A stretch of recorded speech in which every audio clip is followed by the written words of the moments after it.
न जाने हमारी खुशियों को किसकी नजर लग गई। हमारे सोशल सर्कल में अभी भी इतने लोग हैं जो हमसे जेलिस होते हैं। पता नहीं किसकी बदनजर हमें खा गई। बस कर दो बेगम, अब इन बातों का कोई फायदा नहीं।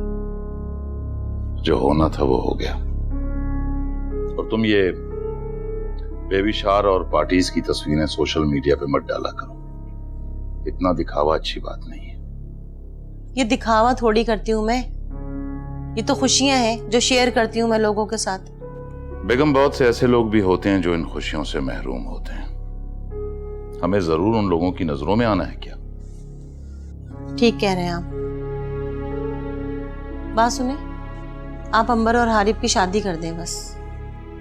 मुझे अपने घर में अपने पोते पोतियों की खुशियां देखनी है। ओहो साले बेगम, जिंदगी खत्म तो नहीं हो गई है। कर देंगे हारिब की शादी भी। हम लड़के वाले, हमारा बात करना बनता है। आप कोई मुनासिब वक्त देखकर मिस्टर एंड मिसेस अमान से बात करें ना शादी की। हाँ ठीक है। वैसे भी मुझे जुनैद ने बताया कि अंबर बाकायदा तौर पे हारिब को प्रपोज कर चुकी है। अच्छा, कब? हारिब ने इनकार तो नहीं किया? खुशी की बात यह है कि हारिब ने इनकार नहीं किया, बल्कि थोड़ा सा वक्त मांगा। Thank God. बस अब आप देर मत करें। हाँ बाबा ठीक है, अब तुम टिपिकल खवातीन की तरह रिएक्ट करना शुरू मत कर देना। कोई मुनासिब वक्त दे के जमान और मिसेस जमान से बात करते हैं। ठीक है।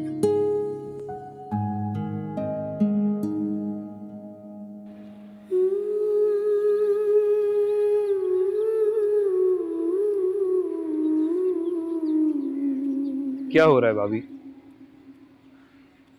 कुछ नहीं, बस ऐसे ही। जुनैद भाई नजर नहीं आ रहे, किधर हैं? वो साइट विजिट करने गए, देर से आएंगे। Very bad. इतनी प्यारी सी बेगम को छोड़ के खुद काम पे चले गए। तुम बताओ क्या चल रहा है? बस ये आपके लिए एक छोटा सा गिफ्ट लेकर आया था। इसकी क्या जरूरत थी? और ये किस लिए? शायद आप और जुनैद भाई भूल गए हैं कि आज आपकी 4वीं वेडिंग एनिवर्सरी है। मुझे याद है। फिर घर में इतना सन्नाटा क्यों है? बस मैंने ही जुनैद को मना किया था। सेलिब्रेट करने का दिल नहीं है। क्यों भाभी? तुम जानते हो क्यों हारिब? भाभी, माना की औलाद बहुत बड़ी नेमत होती है और औलाद से महरूमी बहुत बड़ा सदमा। मगर मैं सोचता हूँ कि दुनिया में इससे भी बहुत बड़े सदमे होते हैं। किसी अपने प्यारे का बिछड़ जाना, किसी का धोखा देना, किसी के प्यार का छिन जाना। लेकिन मेरा मानना यह है कि लाइफ मूव्स ऑन। हारिब, बेशक तुम्हारी बात ठीक है, लाइफ मूव्स ऑन, मगर ऐसे सदमों को बर्दाश्त और कबूल करने में थोड़ा वक्त लगता है। और अगर सदमा ऐसा हो जिससे बाहर निकलना इंसान के बस में हो, तो फिर मेरे ख्याल में एक कोशिश जरूर करनी चाहिए। आपने बिल्कुल ठीक कहा भाभी, ऐसा ही है। तो फिर जिस परेशानी से तुम गुजर रहे हो उसका हल क्यों नहीं निकालते? कौन सी परेशानी? तुम अच्छी तरह जानते हो, तुम्हारी और ईमान की अलग। आप फिक्र ना करें भाभी, इस परेशानी का हल भी मैंने निकाल लिया। वो क्या? अंबर से शादी। क्या? हारिब, ये क्या तमाशा है? ईमान का क्या होगा? क्या तुम कहीं उसे तलाक? नहीं भाभी, ना मैंने उसको तलाक दी है, ना मैं उसको तलाक दूंगा, और यही उसकी सजा होगी। मगर मैं मूव ऑन करके अपनी जिंदगी फिर से जीना चाहता हूँ, और मेरे ख्याल से अंबर ही मेरे लिए राइट चॉइस है। कम से कम फेक तो नहीं। भाभी, आप मामा बाबा को ये खुशखबरी सुना दीजिएगा कि अंबर ने मुझे प्रपोज किया, और अब मैं भी उससे शादी के लिए तैयार हूँ, एनी टाइम।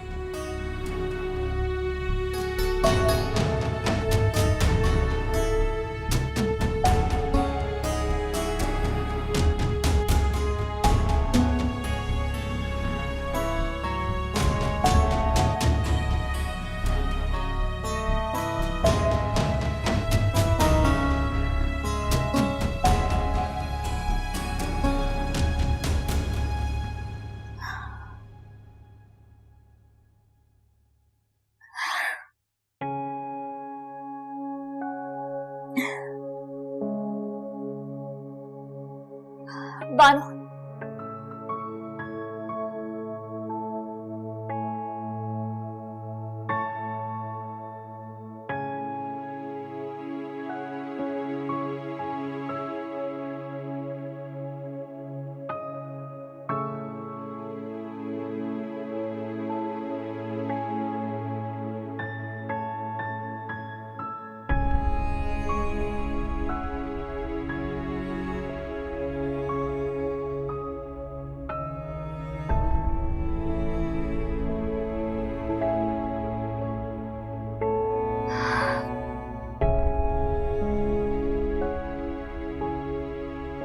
बानो आंटी,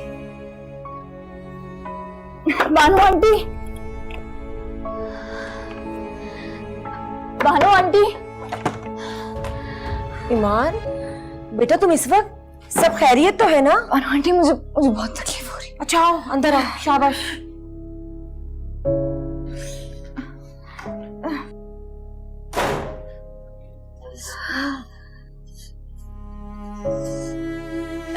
आराम से।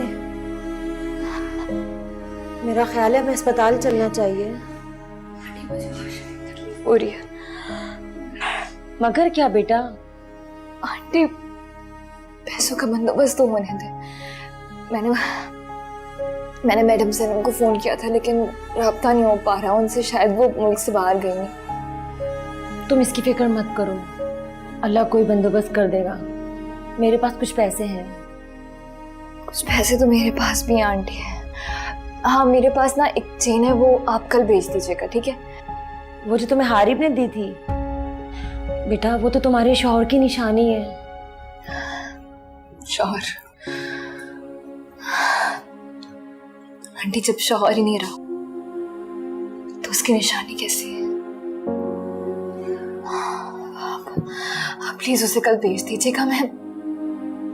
मैं उसे पहनती हूँ ना, मुझे वो गले में फंदे की तरह महसूस होती है। उसे कल भेज दीजिएगा प्लीज। अच्छा तुम अपना ख्याल करो, मैं एम्बुलेंस का बंदोबस्त करती हूँ।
क्या मेरी बच्ची की किस्मत भी मेरी जैसी होगी?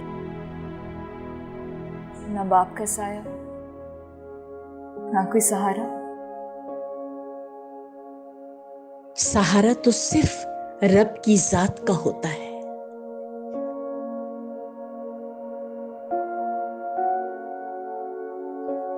माशाअल्लाह माशाअल्लाह, कितनी प्यारी बेटी अता की है तुम्हें अल्लाह ने। बिल्कुल तुम पर गई है। चलो हमारे घर भी रौनक आई। नाम क्या सोचा तुमने इसका?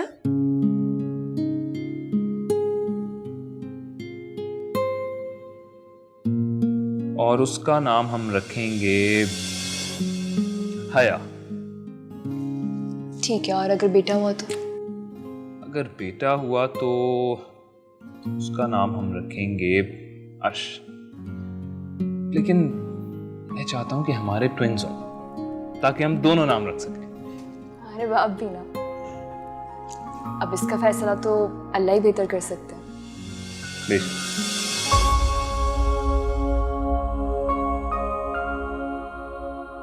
तो फिर क्या नाम रखिए सन्नी परी का?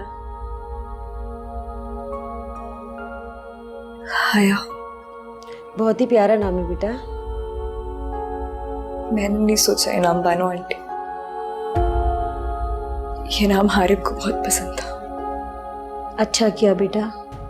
हया बहुत ही प्यारा नाम है, बहुत खूबसूरत नाम है। एक बात कहूँ ईमान? जी। अब जब नाम तुमने हारिब की पसंद का रख लिया है तो एक बार अपनी अना को एक तरफ करो और उसे फोन करके इतला दे दो कि उसकी बेटी हुई है। नहीं मानो आंटी, मैं उन्हें क्यों इतला दूं? क्या वो ये बात नहीं जानते? उन्हें कोई परवाह नहीं है।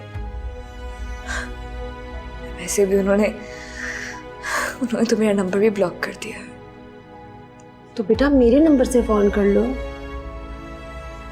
नहीं आंटी, मैं उन्हें कोई फोन नहीं करूंगी। देखो बेटा, एक बार मेरे कहने पर हारिब को इतला दे दो ताकि कल को कोई पछतावा ना रहे कि तुमने उससे कोई राब्ता नहीं किया था।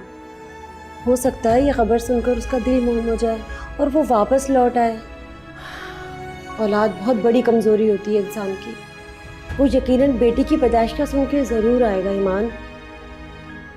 मेरे कहने पर एक बार बेटा, एक बार कॉल कर लो।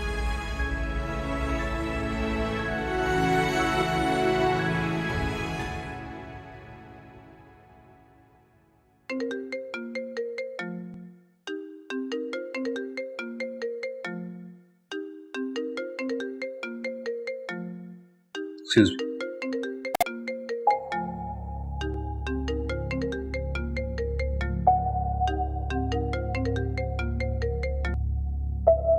हेलो। हेलो हारिब बेटा, कैसे हो? मैं बानो आंटी बात कर रही हूँ। जी आंटी बोलिए, कैसे फ़ोन किया आप? बेटा तुमने तो पलटकर ईमान का पूछा ही नहीं कि वो किस हाल में। आखिर ऐसा क्या हुआ तुम दोनों के बीच में कि तुमने इससे राब्ता ही खत्म कर दिया? बीवी है वो तुम्हारी बेटा? वो अब मेरी बीवी नहीं है। तुम ऐसे ईमान को खुद से अलग नहीं कर सकते हारिब। आंटी निहायत अदब और माजरत के साथ, आइंदा मुझे फ़ोन मत कीजिएगा। और अगर ये फ़ोन आपसे ईमान ने करवाया है ना, तो आप उसे बता दें कि मैं उससे कोई ताल्लुक नहीं रखना चाहता। तुम बेशक मुझसे बात ना करो, लेकिन इतना सुन लो, अल्लाह ताला ने तुम्हें आज बेटी जैसी रहमत से नवाजा है, इसलिए अपने सारे इख्तलाफात ख़त्म कर दो बेटा। वो मेरी बेटी नहीं है। I am sorry.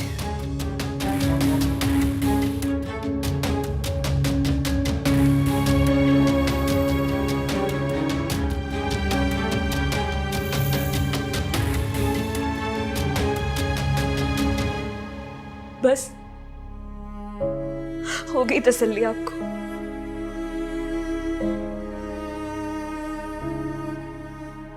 मैं उम्मीद करती हूँ आंटी कि आइंदा आप इन्हें कॉल करके अपनी और मेरी इंसल्ट नहीं करेंगे।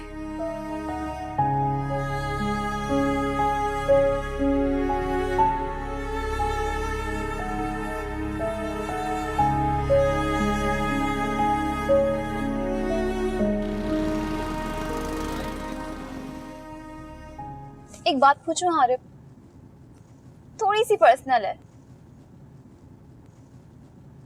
हाँ पूछो।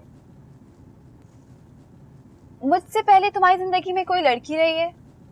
I mean any girlfriend? देखो अंबर, तुम जानती हो मेरी पर्सनालिटी किस किस्म की है। फुटबॉल मेरा पैशन है और एक स्पोर्ट्समैन के लिए सब कुछ उसकी गेम होती है, उसका गेम पे फोकस होता है, ना कि इधर उधर की फजूल बातों पर। हाँ, दैट्स इंटरेस्टिंग। वैसे तुम हो तो एक मर्द ही, हैंडसम भी हो। तुम जो कह रहे हो इस पे यकीन करना मुश्किल है, लेकिन अगर तुम कह रहे हो तो मैं मान लेती हूँ। ऐसे तो फिर ऐसे सही। तुम इस तरह की बातें क्यों सोचती हो? यकीन करो कि ऐसा कुछ नहीं। Trust me. I trust you. और देखो, अगर तुम्हारी जिंदगी में मुझसे पहले कोई लड़की थी भी तो आई डोंट माइंड। वो तुम्हारा पास्ट था, और हर किसी के पास्ट की कोई ना कोई कहानी तो जरूर होती है। लेकिन बस अब मेरे अलावा तुम्हारी जिंदगी में और कोई नहीं आएगा।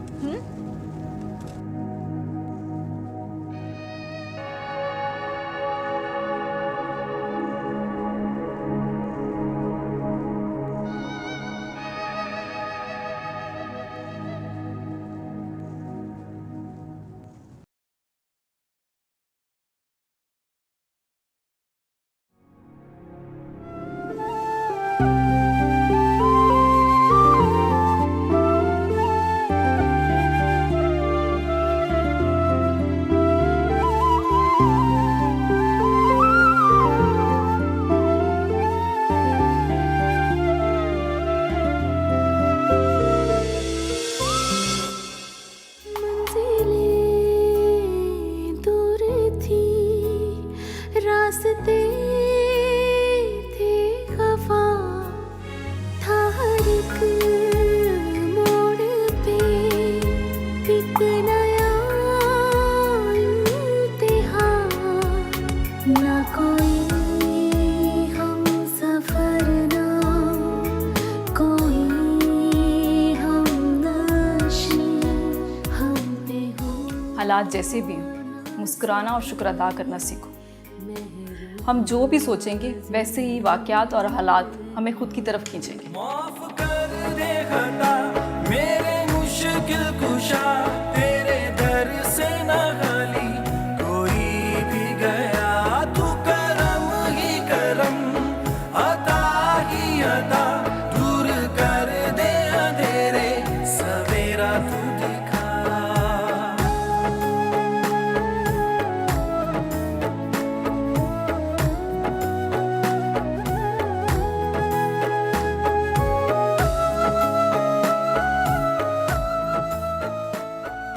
अल्लाह ताला ने तुम्हें आज बेटी जैसी रहमत से नवाजा है, इसलिए अपने सारे इख्तलाफात ख़त्म कर दो बेटा।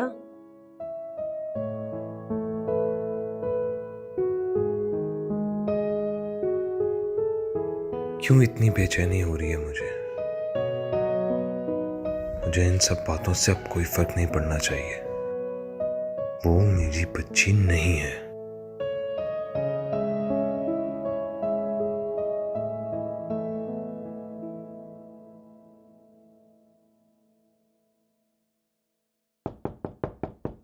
यस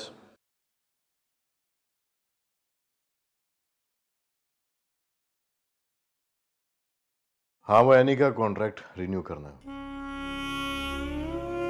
लेकिन सर, आपने तो मना कर दिया था। नहीं, उसको एक चांस देके देखते हैं। तुम उसका कॉन्ट्रैक्ट रिन्यू करो, मगर उसे हैंडओवर मत करना। ठीक है सर। हाँ, अभी क्या कर रहे हो? सर, वो दिनेश का फोटोशूट करवा रहा हूँ। ठीक है, फोटोशूट से फ्री होके एनी को कॉल कर दे। उसे बोलना है कल शाम उसका फोटोशूट है, ऑफिस पहुंचे। लेकिन सर, कल तो उसका कोई फोटोशूट नहीं है। मैंने कहा ना, शूट है तो है।